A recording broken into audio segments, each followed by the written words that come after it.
In today's episode, I get to interview a great friend and mental health advocate, Joe Eggleston.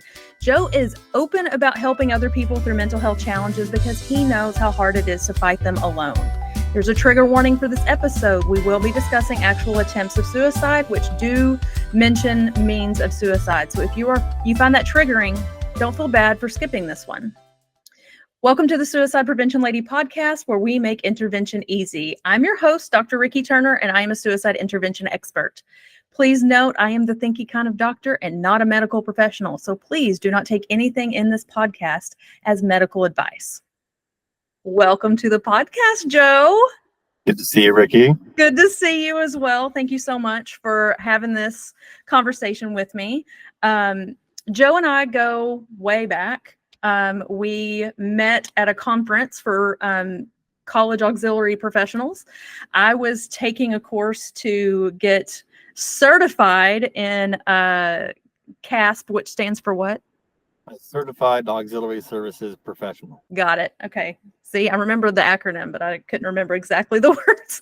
Anyway, he was the instructor, and we really hit it off there and became fast friends, continued to be colleagues for a while. And as I finished up my dissertation and started doing more mental health presentations, he was always so eager to be helpful.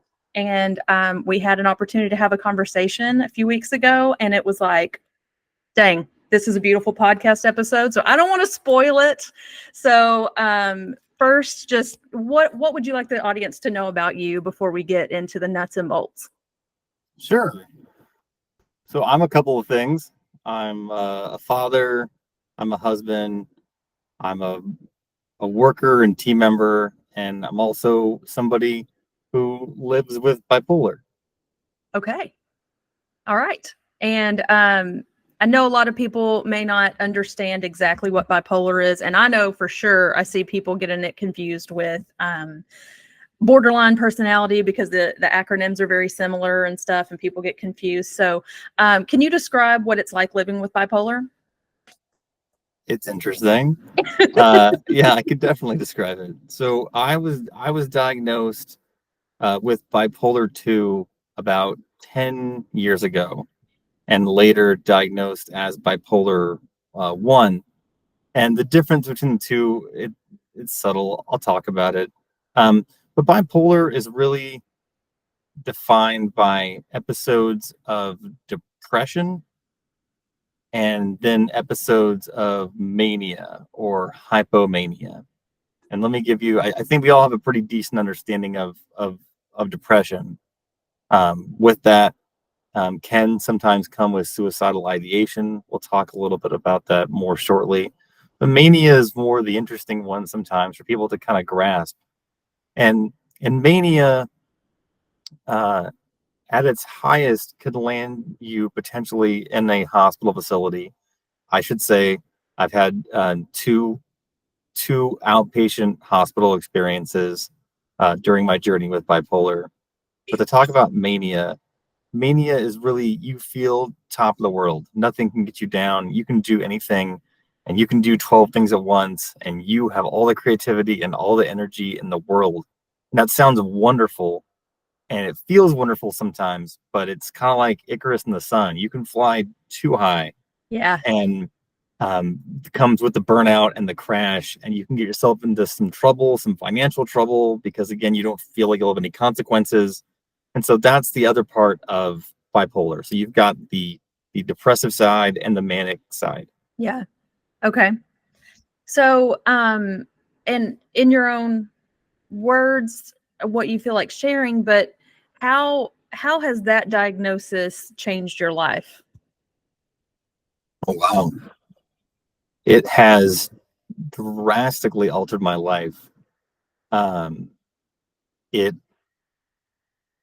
for the positive and a little bit for the negative. I'll say for the positive side, it helped explain a lot of what I was feeling, a lot of what I was experiencing. And so kind of having the ability to name that monster gave me something to fight. Did that make sense? Yeah.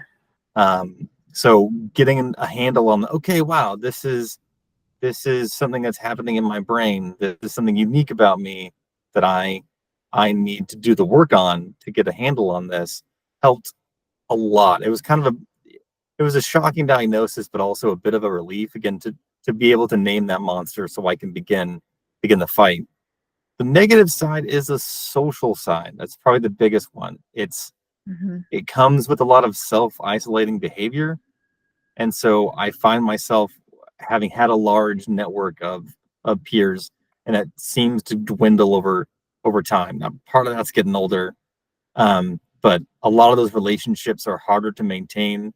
And I think a big part of it is no fault of my peers and colleagues at that point, but a lot of it might be just don't know how to connect with me anymore. Hmm. Because now you're the quote unquote bipolar person in the group. Right. And I'm not saying that's exclusively what it was, but that's kind of the one negative that comes to mind. Hmm. Yeah, and you hear all the time people say, "Oh, they're bipolar," or "Oh, I'm bipolar." Like it's thrown around as this thing of like I don't know. It's like thrown around to make people feel crazy or to minimize. It's kind of like saying I'm OCD. Oh, I'm OCD about that, and it's like, do you? Are you truly? Have you ever experienced that? And so that can be kind of invalidating. Have you experienced that as well? Yeah, I've definitely experienced that. Sometimes it ruffles my feathers. Sometimes I just kind of roll my eyes when Yeah. somebody makes a comment like that. Um, the most to do a hard pivot, the one that does bother me, where I will be a vocal advocate, is around mass shootings.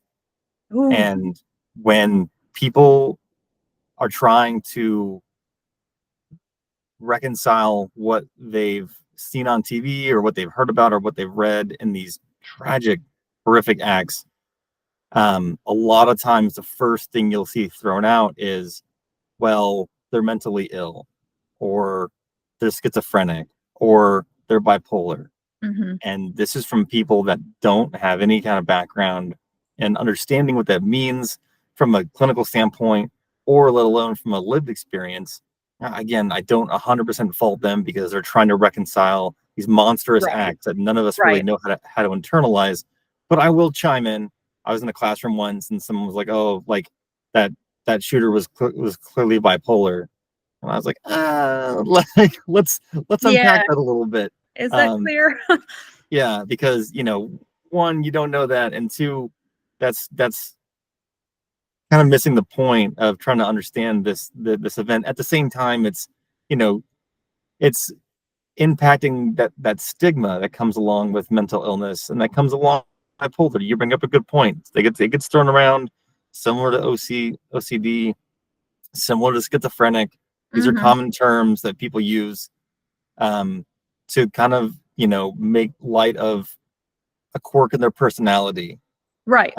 But that stigma, and again, I don't fault them for that. They're not bad people, but that stigma does tend to build up over time, and it makes interacting with somebody like me maybe a little more complicated Yeah. because, oh well, what you thought bipolar was is drastically different to Yeah. to how I experience it and to how I choose to live my life.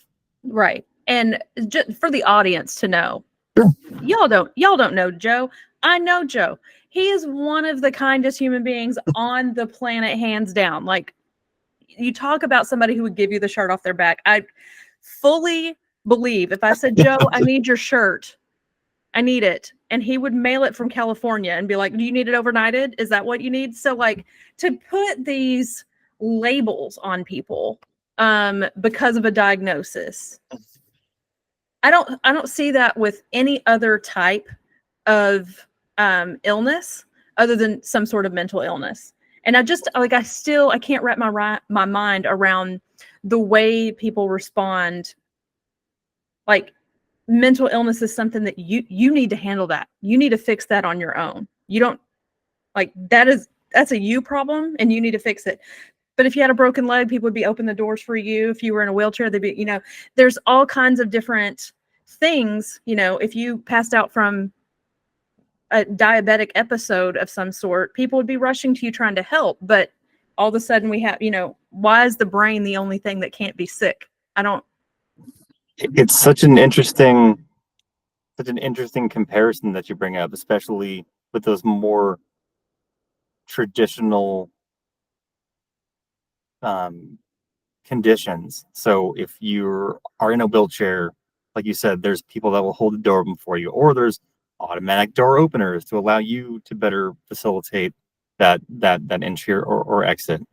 Um, yeah, you have a diabetic episode and someone rushes to your aid, but mental illness is very isolating. People don't It want to get is. involved in that healing journey, and it's very much at arm's length. Whoa, so you're bipolar, so and in the back of their head, again, it's not their fault. It's part of the stigma, and part of the reason I'm doing this podcast is to help chip away at that. But that discourse is, oh, well, they might be crazy, Right. and it's like, well, from time to time I feel crazy, but Yeah. not in not in that sense, and that's kind of the negative discourse that comes along with it sometimes. Yeah. But you're Uh, right. You're right. fear. Here's a big one. People fear what they don't understand, and that, like, I'm so thankful for you and everybody who jumps on the podcast to share their stories, because it takes an extra an extra level of bravery, because there's so much fear around some of these diagnoses. So um and you're right, like when you're talking about the mass shootings and stuff like that, people, we want to explain what we don't understand as well. Yep. We need to make it make sense to us, and so that fear comes in, and we write our own narratives about something that we truly don't understand. So on the subject, you talk about the depression and the highest. You have disclosed to me that you have attempted in the past, um, and I'm going to let you explain how that is a weird statement to make to you. Yeah. I saw the look on your face. So if you don't mind, can you share a little bit about that? Sure. Um, a part of that is being vulnerable, and I'm intentionally leaning into the discomfort here to share Mm-hmm. my story in hopes of connecting with somebody else, to let them know that they're not alone. So it was about 10 years ago, and so before I get into that, quick context. I'm, living in Southern California, blessed to be married, blessed with a young daughter who is about 2 years old, blessed to have a job, going to school, very, very lucky individual. And started to feel a lot of sadness that I couldn't quite grasp. And it kept building, and it would come and it would go, and I would feel overwhelmed. And then that sadness would show up again. It started to get deep, like really dark. And I couldn't quite articulate to myself what I was experiencing. And I thought, well, maybe everybody kind of experienced this. And I had these kind of passive suicidal thoughts of, well, maybe I'd be better off dead, or maybe I wouldn't have to have this struggle. And there was a time where we were in our apartment, and my former wife at the time was um, taking a shower, and my young daughter was in the next room, sleeping.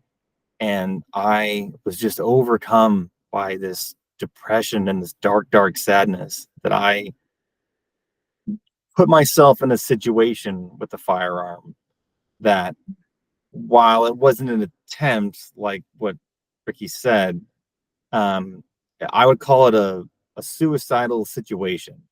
Okay. And it's not the it's a little hair splitting, because in the medical community, in my treatment journey, I've been asked whether or not I've had an attempt, and I've explained the story that I just shared, and I've had different reactions from different healthcare providers. Some Mhm. say, "Nope, that's not an attempt. Move along." Some say, "Yeah, that's an attempt, and you need to explore further." So, for the purposes of someone listening, it's a suicidal situation. Mhm. It was I I could have taken my own life in the moment, Mhm. and I didn't. I found a little bit of hope, and came out of that moment, and knew right away something was wrong. Something was majorly wrong. Yeah. And then that's when I began my my current journey was about 10 years ago. So that's the story. Okay. Is that the only time that it's happened like that closely? No, Okay. there's been at least a second opportunity, or a second suicidal situation along those same lines, Mm-hmm. that happened later, and again, just overcome with feeling, just way too much feeling, um Mm. like, and then mashed with just a like a sadness and a despair that's just kind of crashing on you, and Yeah. it would kind of come and it would go, and it would come and it would go, and it would just build sometimes, and it would tap into this just darkness that seemed inescapable. And I think that's why that thought kind of grabs hold of you. um yeah, so yeah, there was at least two times. Okay.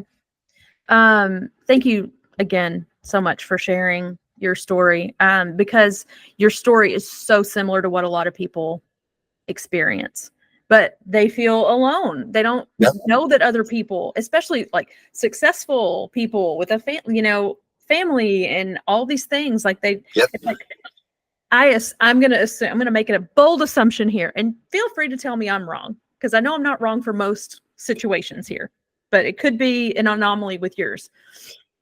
Did anybody ever tell you, what do you have to be depressed about? Look at all Oh these yeah. things you have. Yep. 100%. Yeah. Just why can't you just be happy? Why can't you just be happy? You have everything going for you. Why can't you be happy? That's what I heard. Yeah. Well, just get over it. Everyone's sad, but just why can't you focus on the good? If only it was that easy. It Yeah. was, and so you bring up a great point, Ricky, which was, yeah, I'm a guy that kind of had everything going for me. Yeah. Had a job, was married, had a kid, had a great apartment, and still this ridiculous sadness that I couldn't shake, that would overcome me. And then would that also, and I don't want to put words in your mouth, but would that knowledge that the world is going for you and yet you're so sad, would that also compound the problem? Because then you start making yourself feel guilty for feeling the way that you felt. It's a great point. Absolutely. Oh yeah. Absolutely. Yeah. Yeah. It's a great observation. That's absolutely true. Yeah. Because you look around and it's like, look, I do have all of these things to be thankful for. Why am I so broken? Why do I feel this way right now? This is crazy. Outside looking in, everybody would think I have it all together, and I don't. And it sucks. I've never been diagnosed with bipolar necessarily, but I have my own host of mental health issues to deal with. And a lot of times I feel the same way, because I know people see me and they're like, I mean, she would never do anything like that. And I've never been suicidal, but I'm not going to lie and say that I haven't thought about what life would be like if I didn't have to deal with some of these hard things. And I don't know, I'm projecting a little bit, because I know that's, if I were in your same situation, I would make my own problem worse by focusing on, I know what I need to feel thankful for, and I still don't want to do this. It's such a good observation, because it does quadruple down on that that you add frustration on top of the sadness, and then Yeah. that's a negative feedback loop, and you just start going down that rabbit hole. Mm-hmm. Yeah, that's a great point. It is part of the pain, Mm-hmm. for sure. Mm-hmm. Yeah, and it's, I don't know. When people come in and they say those types of things, this leads me into the next part of the question. What were the things that people did that made it worse for you? Whether that made you feel guilty or made you feel isolated or whatever. Like, what things did well-meaning people do that made the situation worse? Misguided empathy. Okay. Ooh, say Um, more. That is poetic.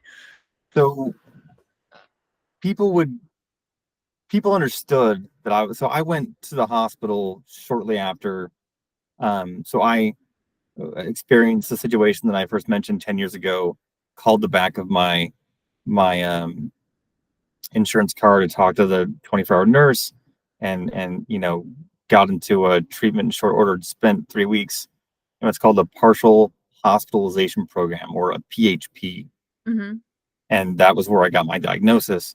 Um, During that process, people would try to connect and they would try to have empathy, but there was so much new information coming at me, and so much pain and confusion and frustration, and maybe a little bit of excitement of like, okay, so now I'm starting to understand what's going on with me, why I felt this way. And it's not their fault, but they can't. You can't make the connection that you want to make if you don't understand. But people Yeah. would say, "Oh, I know what you're going through." Not even close. Yeah. You've got no idea what I'm going through. Or I've been depressed before. I knew somebody who was depressed, and so I can make these comments about you, and no, you don't know. And again, I sometimes they were a little oh, I'm gonna forget the word, like patronizing, Oh, yeah. and so that was frustrating. Some people genuinely were trying to connect, but you would always have that thing spin in the back of your head. It was like, it's not really helping. It's kind of like making this worse. Yeah. The way you described that was giving me, because I know there's people probably listening like, oh God, I've said that to somebody before. It's okay. Yeah. You didn't know that what you were saying, like you were just trying to make the best of a situation. And when we You're not get a bad scared, person. we Yeah. we love them, we don't know how to help them, and so we say what comes out. It's kind of like when somebody passes away and you're like, oh, they're in a better place. Well, that's not helpful for me because I'm not. So Yeah. Yeah. It's a could you great just be point. sorry for my loss? Yeah. But the way you described that was like, I've been depressed before. I understand what you're going through. That's giving, I'm not racist. I have a black friend. Like I, like it's the same thing in a different package. So by that same token, what would have been helpful? Like these people who wanted to reach out and wanted to help, what would have been helpful from them? Or What what did on somebody do that was helpful? what I think would have been helpful. So trying to understand the diagnosis would have gone such a long way. If Mm, I had, you know, a network around me of people that were, or just one person that was willing to get down in the mud with me to figure out what bipolar was, what it meant. I mean, I was on all these new medications, and I was in group and hearing stories, and my body was adjusting to the medication, and mm, I'm not quite sure how it's got side effects, but I didn't really have, again, this nothing negative about the people around me at the time, but there was no one to really connect with about it. mhm. Um, other than, just like what you mentioned at the outset of this is you have this. This is your diagnosis. This is Yeah, this is your monster to fight. I'm out. yeah, Like you need to deal with it. And a lot of it, again, we talked about it in the beginning, is fear of the unknown. Mental illness comes with that stigma, mhm. and it's all happening up here. You can't visibly see what I'm going through. I don't have the crutches. Like you can't Yeah, see it. So you're a little put off, you're a little ambiguous in your responses because you just don't know. Um, and so that would have meant the world to me, because that would have made me feel like I had a support network of people that were starting to understand what I was going through, because I was navigating it. I mean, deer in the headlights. This was yeah, all new to me. I didn't know anything about bipolar other than people flippantly said it when they were explaining a funny quirk about right. themselves. So all the way back at the beginning of the conversation, that was my internalization of bipolar. Not, oh my God, I'm bipolar. What does that mean? What are these meds I've never heard of? What are they? But I can't sleep, or I sleep too much, or I eat too much, or I don't eat at all. Um, that would have made a difference. I'll say one thing that made a huge difference, and it was the day before I went into the hospital the first time, and I had a therapist named Stephanie who I think broke protocol, because she called me on my personal cell phone, I think from her personal cell phone, the night before to check on me. Just a regular checkup, like, how you doing? There's a lot going Yeah, on. This is heavy stuff. Are you feeling okay? And just that genuine human connection where somebody reached out. They had no real ulterior motive other than like just checking on you. Like, are you doing okay? That 1 minute phone call changed my life. I mean, it let me know that there was somebody out there outside of what she had to do behind the desk when she was meeting with me. But this person took a minute out of their day. It's all it took was a minute Yeah. just to reach out and say, like, are you okay? How you doing? And that was it. She didn't say anything else. It was just that asking was all the connection. And it's funny, 10 years later, I still remember that 1 minute phone call. Yeah. And that, I love that. Thank you for bringing that up, because that's something that I advocate for every speech, every training, everything. Every time I get in front of an audience, I try to work in somehow. And sometimes I have to do some pretty impressive gymnastics to get it in there. But I always tell people, think of the person, think of somebody right now that you couldn't imagine your life without. Think of somebody who, if you got the news tomorrow that they died by suicide, it would gut you. And I want you to take out your phone and I want you to text them. And I want you to tell them what you wish you would have told them before you found out they passed. Don't let it go unsaid. Just pick one. I know a bunch of people come to mind, but pick one and send the text message. And you never know what that impact is. And if you're listening right now, do it. Do what I just said. Pause the podcast and call or text somebody and just tell them how you feel about them. Because of what you just described, sometimes you do this and it's not well received. But when I say it's not well received, what I mean is they go, what is going on? Why are you telling me this? Like, they start to get worried about you if this is not your normal thing. And then it opens up a conversation. But it also does what it did for you.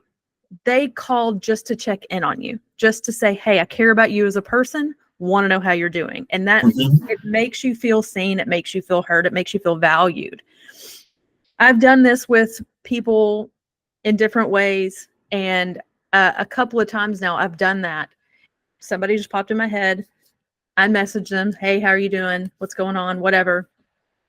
And just, hey, just thinking about you. Wanted you to know you're on my mind. And 2 times I have caught somebody either in the middle of an attempt, as in they had already taken the pills. Wow. Like just taken the pills. It was like 10 o'clock at night. I'm never awake at 10 o'clock at night. That was divine intervention, because I'm never awake. Wow. That late. I'm certainly not texting anybody that late. But I did that night, and we ended up getting her to the hospital and everything turned out okay. And another one was, the response was, how did you know? And I was like, well, I don't know what you're talking about. I'm just checking on you. And it was, I'm sitting here, gun in my lap. I don't know what to do. And it opened up a conversation. So you just never know. You never know what that, I didn't call them or text them to tell them, hey, you need to be doing this. Hey, look on the bright side, nothing like that. It was just, hey, see you, hear you, love you. Yeah, it's great. That's what it is. And so I love to hear that. Was this a psychiatrist or a therapist? It's a therapist. It was a therapist. Yep. To hear somebody do that, it gives me hope. It gives me hope for the mental health industry in general, because it can be really hard. So I love that you brought that up. So going back to, you talked about what somebody did do that really helped you, but you talked about what was missing from people who were trying to help but didn't really know what to do. So there was some misplaced empathy, there was some unsolicited advice, there was, the typical tropes. In that moment, can we do like a quasi role play? I don't really want to actually role play, but I want to give a couple of for instances and just get your genuine reaction to if you were going through this again, like, and as you've mentioned with bipolar, you never know. You never know when it's going to strike back, right? So you and I are friends. You're going through another depressive episode. Let's say I noticed. It is hard to notice from across the country, but let's say I've noticed. Hey, Joe doesn't seem to be himself right now. So I check in and I'm like, hey, Joe, how are you doing? I'm going to go on a limb and say you'd be honest with me. I like to give people a rating system. On a rating system from 1 to 10, 10 being I love it. 10 being I am fantastic. I have never been better. The world can't stop me. To 1 is I am looking for the highest thing to jump off of currently. Like there's your scale. And you come back with a 3 or something. Yeah. And we can define it, right? Like we can define what that scale looks like. But, you know, let's say you come back at me with a 3. I know immediately I want to have an actual conversation with you. If you want to continue with text, that's fine. But I want to actually I want to lay eyes on you. I want to see you on a FaceTime or something like that, or I'm going to call you, hear your voice, whatever. I'm imagining, okay, because again, I'm not in that situation, so I don't know. But when you were talking about, I wish somebody would have helped me understand. If I ask you, hey, or if I tell you, hey, Joe, let's set a timer. You have 10 minutes. I'm going to give you 10 minutes. I want you to share with me the darkest crap that goes through your head, the hardest things that are going through your head that you think somebody's going to judge you for if you say them out loud. This is a judgment-free zone. I just want to give you an opportunity to say the hard things, and then let's assess how you're feeling afterwards. How do you react to that? It's a great one. You know, it reminds me of something I heard during group, which was sometimes you have to say the quiet parts out loud. Mm-hmm. And that was, I feel like, you know, a lot of what you were getting at. So it's an interesting question. I think my gut reaction, to be honest, would be a little bit of apprehension about being that vulnerable on the fly. Sure. But you do create safety with 2 things there. You set a time limit, which actually keeps you in this kind of bubble, so you don't necessarily feel like you're ranting for hours or complaining. It helps you. I'm going to articulate my thoughts within this boundary. But you also straight out said it's a safe space. So, hey, I'm your friend. I'm going to provide you with this level of comfort, with this opportunity just to talk to me and hear me out. I think the apprehension would fade away, honestly. I think it would be difficult to get started, but after a couple of head nods and keep going. No, but truthfully, you know, once there was a little bit of that connection being established, you know, we're already friends, so kind of getting that connection again, what it would do for me, I mean, it could be everything. It could be everything to have that opportunity to connect with another human and say the quiet parts out loud. Okay. What about if I told you, let's pretend this is at the first instance. So I don't have this background knowledge that you've struggled with this before. We don't have a diagnosis. Okay. We're at the beginning. You don't really understand what's going on. Maybe you just got the diagnosis and you just shared it with me. Sure. So you just told me, well, I've had a hard time, had a pretty close attempt, and I've been in the hospital. They just diagnosed me with bipolar. I don't really know what's going on. And I say to you, gosh, Joe, that sucks. That sucks. I don't know much about bipolar. And so forgive me for my ignorance there. Do you mind telling me what they've shared with you so far about what that means and how I can support you? Like, for you, is it okay if I say, I don't know, I don't have all the answers, but I want to learn? Absolutely. Okay. I think that's a great opportunity for connection, and it's honest. It's authentic. You know, you don't need someone to say, I know what you're going through. Again, I know people kind of say that without thinking, and it doesn't make you a bad person if you said it.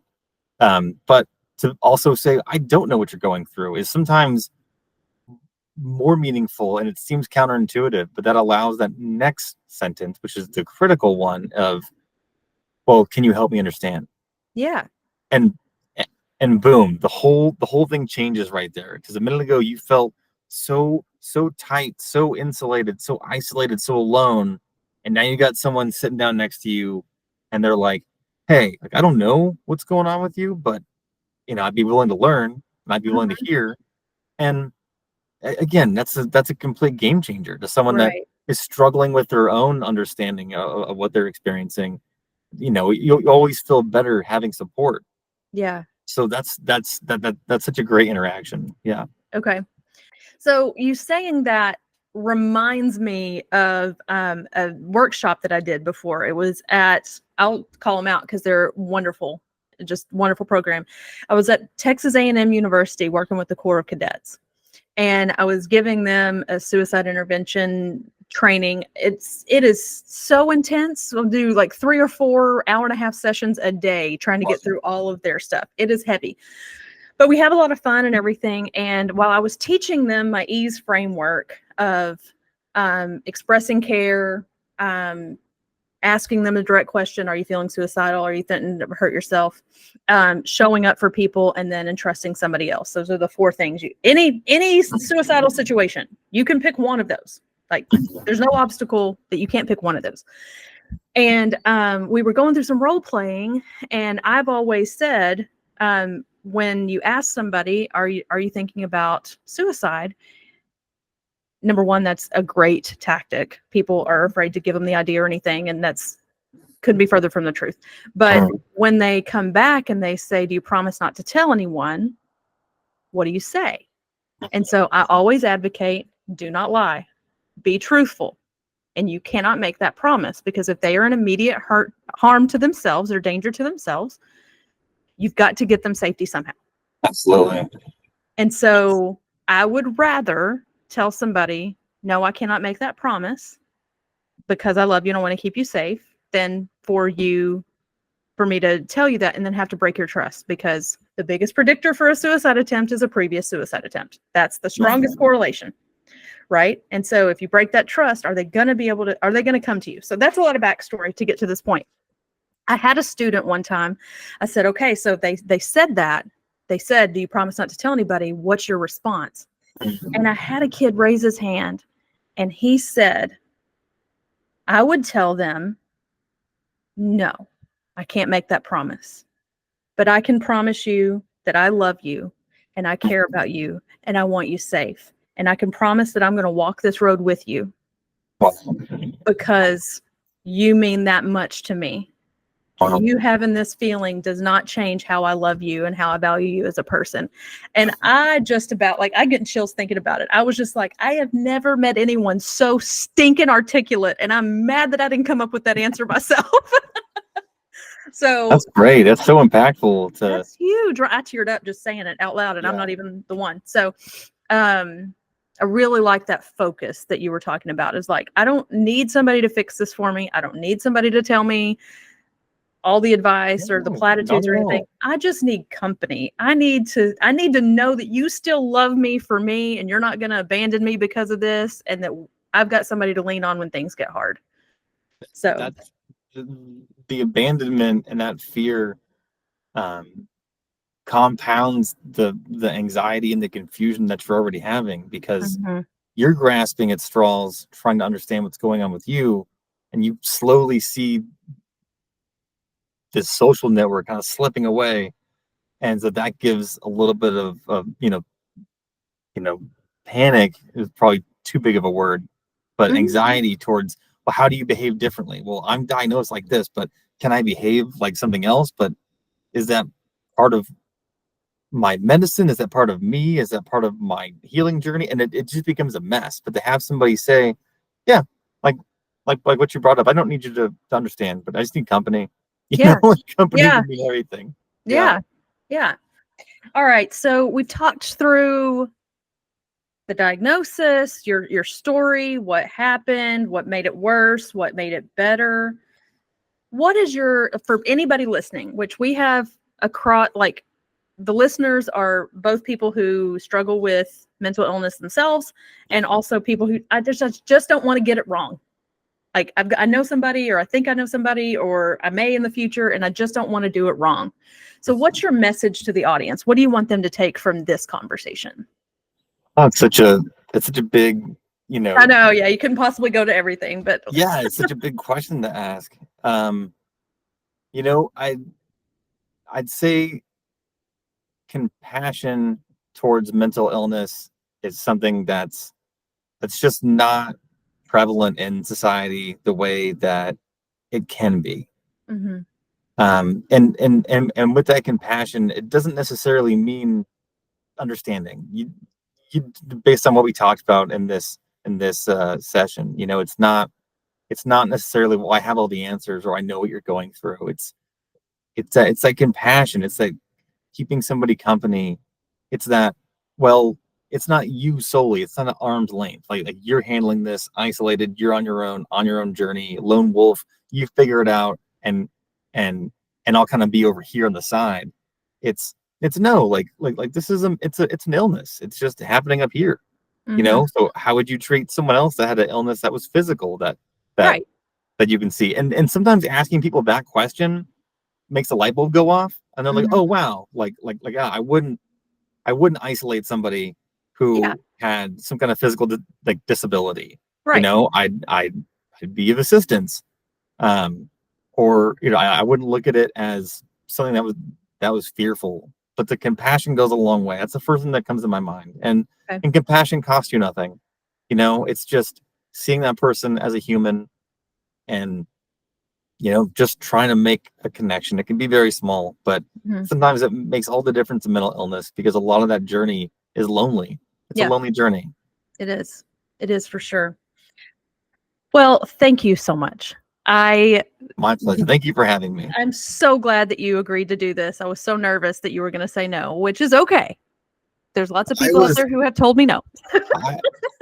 I was nervous I was going to say no. I should say I've never publicly stated anything that I've really said in this podcast. I've never been this vulnerable, and a lot about it was embracing the discomfort, because that stigma exists, but a lot of times we don't talk about it. We don't talk about what mental illness looks like. We certainly don't talk about bipolar and what it looks like. And so shining a little light on that, and there might be somebody out there listening that's just like, yeah, like I just had that sadness and I don't know why. Yeah. And it can get better. There's hope out there. There's help out there. Mm-hmm. And that's why, yeah, thanks for having me. I really wanted to come and share that. Thank you for the invitation. It's been great. Yeah. I'm so glad that you accepted. I think people are going to get a lot from this. So, again, thank you so much. Thank you for your bravery, because this was a very, very vulnerable story, and to have the honor of you telling it for the first time on my podcast. Yeah. That's major. So happy to do so. And thanks again for the invitation. Thanks for having me. It's been great. Yeah, absolutely. All right. So if what you found today, if what we talked about today was helpful for you, if you care about getting this message out to other people, I highly suggest, I'm asking directly, will you please like, share, and subscribe to this podcast on whatever platform that you prefer. I can't tell you how much it means to us when we see the ratings and we see the shares coming in, and the algorithm gods really appreciate it too. So that's how you can help get the word out. My call to action this week is try to identify for yourself, just have it in the front of mind, how much you use mental health terms to describe or make light of things. Just start to think about it. We don't want to refer to other people as bipolar when we don't know that they are, or borderline personality or schizophrenic or any of that stuff. Like, if we want to insult people, let's find a different way to do it. Okay. Because this is invalidating to other people. So that's my call to action this week. I hope that you can keep that in the back of your mind. In the next episode, we will be talking about what the EASE framework is and going into a little bit more in depth about that. So if you are one of those people that want to do something when you suspect somebody may be suicidal, but you don't know what to do, that's the episode for you. I'm going to give you 4 different things that you can use at any given time, and we'll talk a little bit more in depth about each of them. So until then, thank you. See you next week, where we continue to intervene with ease.